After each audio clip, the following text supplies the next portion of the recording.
Hello, my name is Daniel. Thank you for being here with me today. If you enjoy real, heartbreaking cheating stories from Reddit, don't forget to subscribe to the channel. It really means a lot to me. This is one of those stories that leaves you breathless, not because of what was done, but because of how quietly love can fall apart while you're still holding it in your hands. A woman named Lila, 27, living in a quiet part of Boise, Idaho, had been married to her husband Jonah, 34, for a year and a half. They'd been together 5 years. By all accounts, he was the man she trusted more than anyone. Jonah was charming, bright, witty in the way that makes you fall a little harder every day.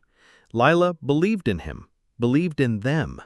And until one morning, she never had a single reason not to. That morning started like any other. Jonah was in the shower. Lila, still half asleep, stirred when a familiar chirping sound went off beside her ear. They both had the same phone model and notification tone. Without thinking, she grabbed the phone on the nightstand and looked at the screen. At first glance, it showed a message from someone labeled Mom. Nothing alarming there. But right below it was a Snapchat notification from someone named Amber. That name hit differently. Amber wasn't anyone she recognized. The moment her thumb tapped the notification, everything in her world tilted sideways. The image that filled her screen wasn't innocent. It was graphic. A picture of another woman, intimate and bold, accompanied by a caption Lila would never forget. I want your tongue inside me again, now. In a flash, sleep vanished. The haze of early morning dissolved into raw, sickening clarity. And then came the worst part, realizing this wasn't even her phone. It was Jonah's. She stared at the phone, her hands suddenly cold. The familiar black case, the apps laid out in his usual arrangement. How could she have not noticed? Her stomach dropped. Sweat formed on her back. Her pulse thundered in her ears. She checked the Snapchat contact again. There was a yellow heart next to Amber's name. She had to Google what it meant. Turns out that little heart means best friend, on Snapchat at least. Lila's mind reeled. Best friend? Since when and how? They had been happy, or at least she thought they had. Their intimacy wasn't lacking. They still slept together 4 times a week. They made dinner together, talked about baby names, laughed about nursery colors. Because yes, Lila was nearly 12 weeks pregnant with their first child. And Jonah was sitting in the recliner not 20 feet from her, scrolling through something, sipping his coffee like it was just another Saturday. She didn't say anything right away. She couldn't. The words died in her throat. Her fingers clenched around the phone as a silent wave of grief washed over her. How do you confront someone who's betrayed you when you're still carrying the life you created together inside you? How do you hold someone accountable when you can barely hold yourself upright? She put the phone down. Her heart was pounding, tears gathering in her eyes, but she stayed quiet. She didn't need to dig further. The truth was already more than she could bear. Online, others responded with shock and sorrow. One commenter said they didn't know how Lila hadn't thrown the phone at Jonah's head. Another urged her to protect herself and the baby, to start documenting everything and preparing legally, because the man she married might now lie, gaslight, and rewrite her history to justify his betrayal. But in that moment, Lila wasn't thinking about courtrooms or legal steps. She was thinking about the life she thought she was building, the child she was carrying, the man she still, somehow, loved, and the sudden realization that maybe none of it had ever been real. And now with Amber's vulgar message seared into her memory and her heart cracking quietly inside her chest, Lila sat frozen, too hurt to move, too stunned to speak. But she would. Eventually. Just not today. Jonah must have sensed something was off. Maybe he saw that his phone had been moved, or maybe he just noticed how quiet Lila had become. Whatever the reason, he started checking in more often than usual. Every hour, it seemed. Are you okay? Is something wrong? The concern in his voice might have felt sincere to someone else, but to Lila, it was maddening. like being asked if you're cold while someone's holding a match to your skin. She lied and said her younger sister, Mia, was having a rough day. That part wasn't entirely untrue. Mia had just ended things with her boyfriend after finding out he'd been cheating too. It felt like betrayal was everywhere, like love had become this cruel joke people kept pretending was funny. Lila told Jonah she was going to stay the night at Mia's place. She needed space. She needed to think. What she didn't say was that she also needed help. Mia, only 20, was a genius with anything digital. Within an hour of arriving at her apartment on the edge of downtown Boise, she was already knee-deep in Jonah's online presence. She scrolled through his Facebook friends list until she found her. Amber. Lila couldn't be certain, it wasn't like she had a face to match, but based on the name, the mutual friend connection, and Amber's job as a receptionist at Jonah's best friend's law firm, it all lined up. Jonah worked just a few blocks away. He often met that same friend for lunch. It wasn't hard to imagine how paths had crossed, or how lines had blurred. Mia, for her part, was furious. She wanted to torch Jonah's world to the ground.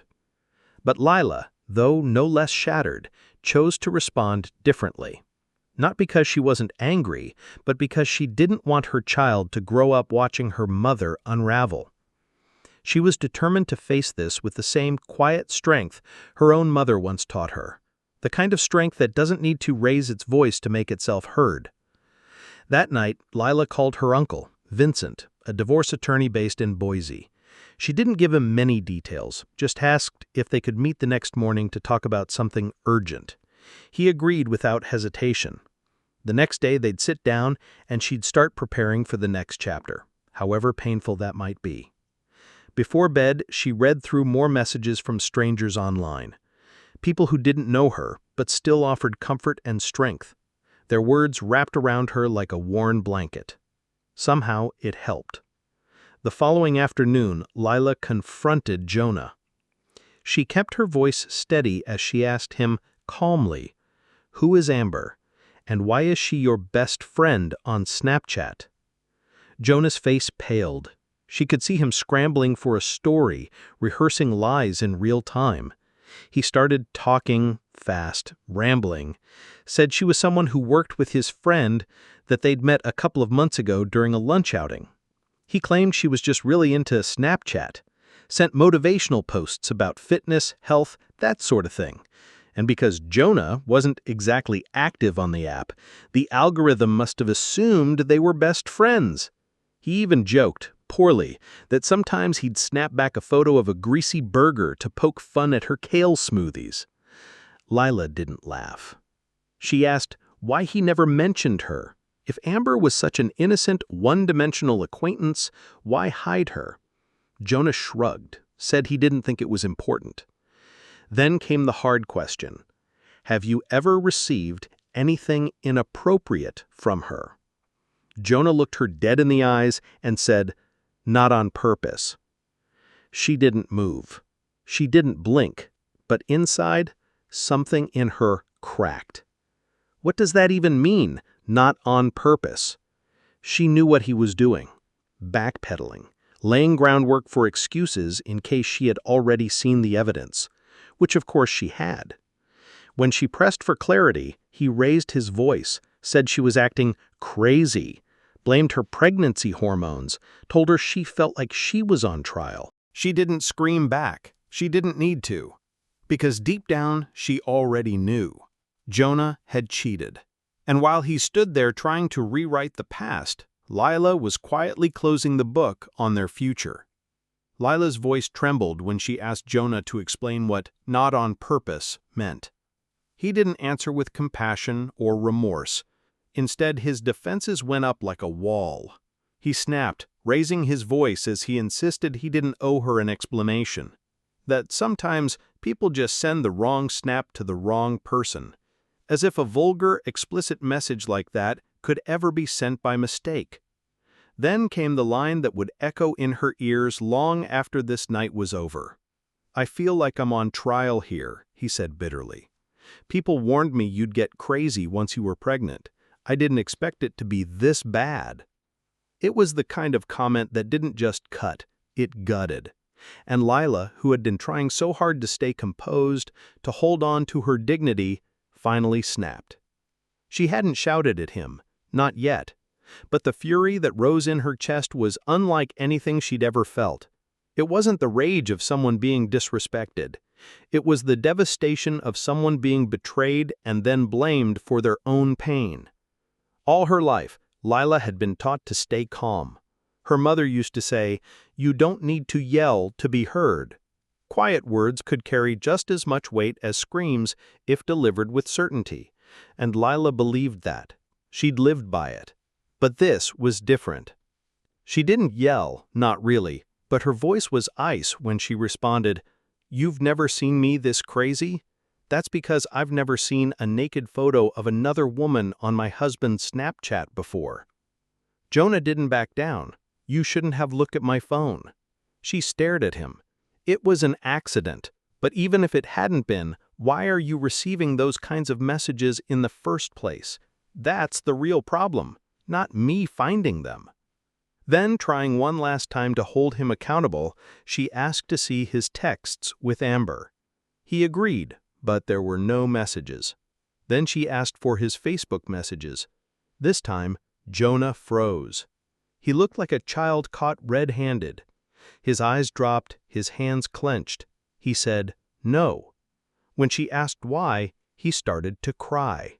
Real, ugly tears. But not out of shame, out of fear. Because the truth was no longer something he could hide behind coded words or Snapchat stories. He told her he couldn't show her the messages because they were inappropriate, because they would hurt her. And then he finally confessed. They'd had sex the very first night they met, in the backseat of his car. From there, the affair had continued for months. And no, they didn't always use protection. Lila didn't ask for more details. She didn't want them. Her heart was already broken wide open. In a moment of clarity that surprised even her, she told him to leave. Go to a hotel. Go to Amber. She didn't care anymore. He was no longer her concern. That night, her mom and Mia came to stay with her. They held her while she cried so hard her chest ached. She sobbed until there were no tears left, until the silence felt louder than the heartbreak itself. But by morning, she felt something else. Still hollow, still raw, but clear. Lila wasn't lost. She wasn't spiraling. She was grieving. And with that grief came direction. She knew what she needed to do.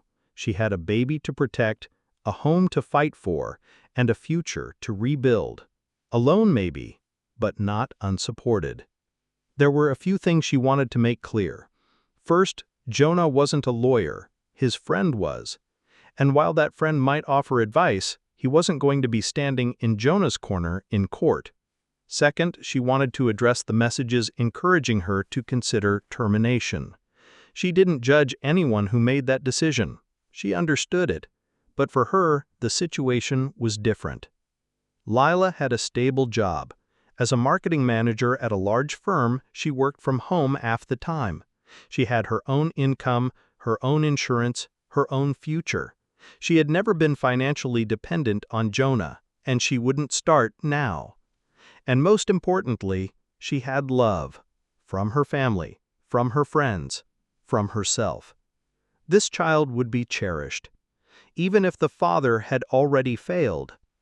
The road ahead wouldn't be easy, Lila knew that. Having a child with Jonah meant he would, in some way, remain tethered to her life. And yes, it would complicate any future relationship. But despite the pain, despite the fear and the loss, she had no regrets about the tiny life growing inside her.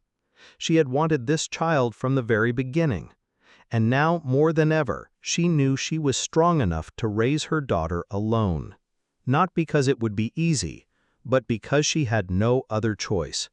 She was this child's mother, and she would be everything Jonah had failed to be: present, loyal, and safe. The divorce paperwork was in motion. The process hadn't even properly begun yet. Lila already felt the ghost of her marriage growing lighter on her shoulders. Just days earlier, she believed her life was nearly perfect, and now she was preparing to walk away from it all. She paused to share one more update online, not because she needed sympathy, but because the outpouring of support had truly moved her. Strangers had filled the silence Jonah left behind with encouragement, compassion, and shared sorrow. And in a strange, beautiful way, it helped. "Wow," she typed. "Just wow. I can't respond to everyone, but I've read every message, every comment. I feel your kindness like warmth in a cold room. Thank you, from me and from my baby." She was sitting at her parents' condo in Boise, nestled beside the pool under the overcast sky. Her hands rested on the small swell of her baby bump, still so early but already so real. She tilted her face toward the weak sunlight and let herself breathe. For a moment there was peace. Not joy, at least not yet, but peace. And that was enough. The image was simple. A young woman, pregnant and broken, sitting beside a pool in borrowed calm, reading messages from people who had turned their pain into light. It wasn't a storybook ending, but it was hope. She had originally planned to share more, details from the confrontation with Jonah, things he said, things he didn't. But she changed her mind. Some truths weren't meant for public spaces, and frankly she didn't want him reading them either. She had a feeling he'd already found the posts. That was punishment enough. Instead, she left her followers with something else. "My dad said something to me last night," she wrote. "We were up late talking, as usual, and he told me weak people are afraid of strong people. Keep terrifying them, because only the brave ones, the strong ones, won't be scared, and those are the ones worth your time." Then, with a touch of wry sadness, she added, "He also said Jonah is a spineless turd who couldn't keep up with strong women even if he tried." And with that, she closed the chapter. "This will be my last post for a while. I have a lot to face. Court, healing, motherhood. But to every single person who stood beside me in the dark, thank you. I'll be terrifying in all the ways that matter. With strength, with silence, with resolve." The comments came fast, waves of love crashing gently against her quiet farewell. One from a user named Queen Cheetah read, "I'm so relieved you have the means to support yourself and your baby. Every time I see stories like this, my heart breaks. But you're going to be okay. You already are." Another said, "You handled everything with so much grace. I couldn't have done it with pregnancy hormones running wild. Your strength is breathtaking. Your child is lucky to have you." And Lila read every word, soaking them in. She didn't feel strong yet. But maybe, just maybe, she would. One day. She deserved happiness, even if she had to fight for it from the ruins of what once felt like forever. And that, in itself, was a beginning. Even now, Lila found herself rereading the final messages of support she'd received. Words from strangers who'd seen her story and taken time out of their own lives to comfort her in hers. There was something tragically beautiful about that, about the way people could reach across a screen and help carry someone else's pain, not because they had to, but because they understood. She hadn't posted again since her last message. She'd made good on her promise to go quiet and prepare for the road ahead. But as she scrolled through the thread one more time, her eyes stopped on a comment she hadn't seen before. It was simple. It read, "I don't know you, but I want you to know I'm proud of you. Not for being strong, but for not pretending you weren't shattered." That one stayed with her. Because yes, Lila was shattered, but she wasn't pretending anymore. She stared out across the patio of her parents' condo, where the gray clouds hung low over Boise, painting the day in muted blue. The pool shimmered quietly beside her, unused. Everything felt still, like time had been paused in the exact moment her world fell apart. And then it moved again, just a little. Her father walked out and handed her a mug of tea, setting it down without saying a word. He didn't need to. There were no speeches left to give, no cliches that would help. They both knew that the real work was still ahead. Court dates, co-parenting logistics, paperwork, nursery plans that now had to be rewritten without Jonah's name attached. Lila wrapped both hands around the warm mug and stared down at her reflection in the surface. Her face looked different now. Older, maybe. Or just more tired. But there was still something in her eyes that hadn't died. Something solid. Something unbreakable. She thought about the last time Jonah had tried to speak with her, just 2 days ago. He texted her, simply asking, "Can we talk?" She didn't reply. There wasn't anything left to say. She had made it clear he could speak to her attorney moving forward, and if he had anything to say to their unborn child, he could try earning that privilege with consistent action, not empty words. The hardest part wasn't the betrayal itself. It was grieving the version of him she thought was real, the man she believed would never do something like this. That's the version that haunted her most. The phantom of a husband who only ever existed in her trust-blinded heart. She remembered a comment someone left on her last post. "Your child is lucky to have such a strong mother." But Lila didn't feel strong. Not really. She felt like a ship barely above water, held together by the ropes of obligation and love for someone who hadn't even taken their first breath yet. And yet, she was still afloat. That had to count for something. She spent the next hour watching the sky, letting the quiet wrap around her. Her phone buzzed once. Another comment, probably. She didn't check it. Not yet. This wasn't a moment for noise. This was a moment for surviving. Quietly, fully. With sadness, yes, but also with that flicker of peace that only comes when you've walked through fire and chosen not to let it consume you. Soon, she'd get up. She'd start filling out more court forms.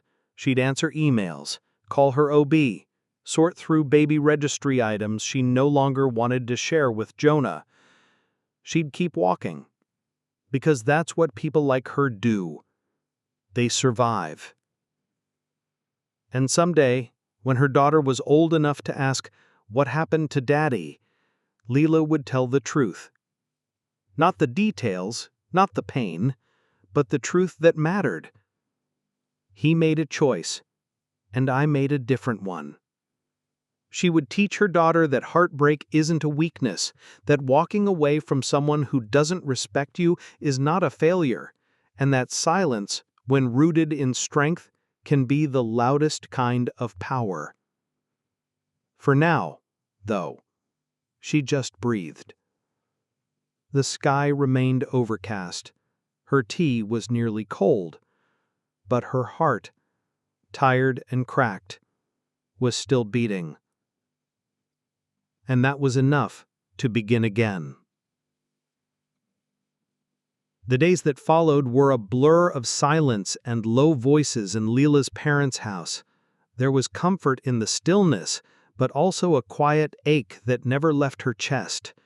She spent most of her time walking from one room to the next, cleaning up pieces of the life she once had, now scattered across paperwork, baby items, and haunting memories of her marriage. Some night she sat outside under the patio awning, sipping decaf tea, watching shadows move across the lawn, wondering how long Jonah had been capable of what he did. Not just the betrayal, but the cowardice, the lies, the gaslighting. It wasn't just the affair, it was the way he twisted everything and made her question her own stability. Her father had said something the night before that stuck with her. Some people only love the image of you, not the weight of you, not the truth of you, and they run the second they feel it. Jonah had run. Emotionally. Maybe even long before his body followed. Lila stayed.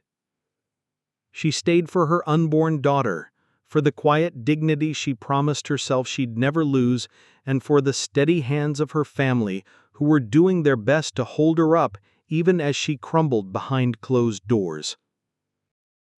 Her mother had been folding tiny onesies in the next room, while Lila scrolled through more comments from her Reddit thread. People were still reaching out, some with comfort, some with stories of their own, and others who simply wanted to tell her she was doing the right thing, that she wasn't alone. One message had said, "You're not just surviving, you're teaching your daughter how to do it too." And that made her cry harder than anything else had. She'd never asked to be strong. She just wanted a safe place to fall. But now the only arms that mattered were the ones she would one day wrap around her child. Still, strength didn't mean denial. That evening, as her mother made dinner, Lila remembered the most recent message from Jonah. Just 4 words. "Please don't hate me." She hadn't replied, not because she didn't feel anything, but because she felt too much. She didn't hate him. She grieved him. The version of him she loved no longer existed, and maybe never had. The court date was set for early October. Her Uncle Vincent had helped her line up everything. He told her they had more than enough evidence to secure the divorce on her terms, including the text messages Jonah had tried to hide and the financial records showing her full independence. Jonah had attempted to ask for shared custody already, but her uncle was clear. He had a long road ahead to prove he deserved even that. Meanwhile, Lila had started making small changes. She painted the guest room at her parents' condo a soft green, the same shade she always imagined for the nursery. She pulled Jonah's name off the birth plan. She began writing letters to her baby, long, meandering notes that chronicled her hopes, her fears, and her heartbreak. She wanted her daughter to know the truth one day, but told through love, not bitterness. "I stayed," she wrote in one. "I stayed when it hurt. I stayed when I wanted to disappear. I stayed because you were still with me, even before I saw your face. And I will never leave you, no matter who else does." One day she'd hand those letters over, when the time was right. For now, she carried on, quietly, gently, as best she could. She spent less time on social media, less time responding to messages, but she never forgot them. Never forgot how, in one of her loneliest moments, a sea of strangers had held space for her. They helped her stand, and now she was learning how to walk forward on her own. Her story wasn't over. It had only just begun. Jonah hasn't reached out again. I doubt he will for a while.